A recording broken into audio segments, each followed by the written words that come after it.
not a bad start. 49.37, so striking distance away from 49.50. 18 points up for the Nifty spot, and for the Sensex, the first rates are equally impressive. The Bank Nifty is also off to a good start. 49 points up for the Bank Nifty.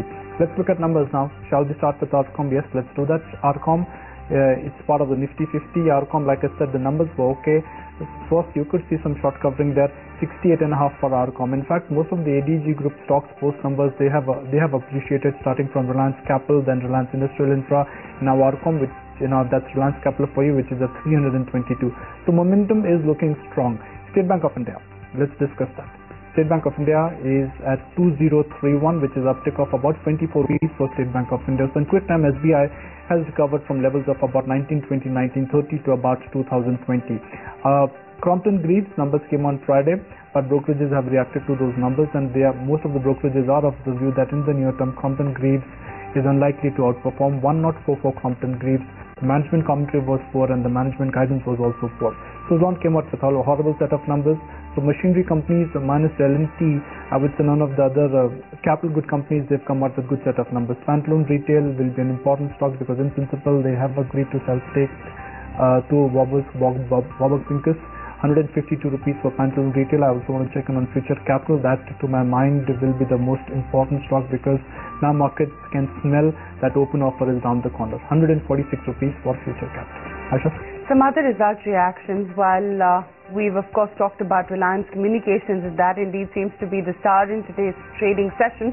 4.5% uptake coming in for Relcom right now. Meantime, you've got an NHPC which has started off higher, again reacting to its earnings. Sun TV has started off lower by about almost 1.5% to about 2% or so, and now you're seeing some recovery from the initial tick. 249 thereabouts where Sun TV is, and of course Suzlon is the one which is getting hammered in trade. Some other stocks which are going to be in focus, like I said, Coal India, watch out for what the earnings are today. Let's see how the stock is going into its earnings, going off strong, up about 0.7%. IOC, Oil India, NMDC, Bharat Forge, Bombay Dines. It's a long list of names that you would want to watch out for ahead of their earnings. You've also got Bharti Shipyard and Balrampur Chini as well as Bajaj Electricals. So it's a long list of names that are slated to come out with their earnings. Tata Motors, I want to see that one because concerns clearly loom large for Tata Motors now.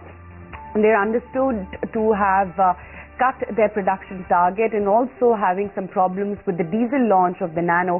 Tata Motors, though, the stock has gone in higher by about 0.7%.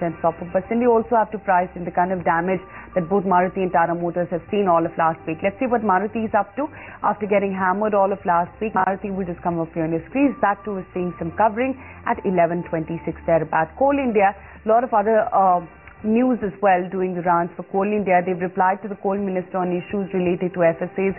This stock is something which is news sensitive. JSPL, Pratibha Industries, Lanco, Thomas Cook, wherein the open offer has now kick-started at 65.48 rupees. The offer is going to open on July 11th and close on July 24th. So Thomas Cook is one stock which is going to be in focus.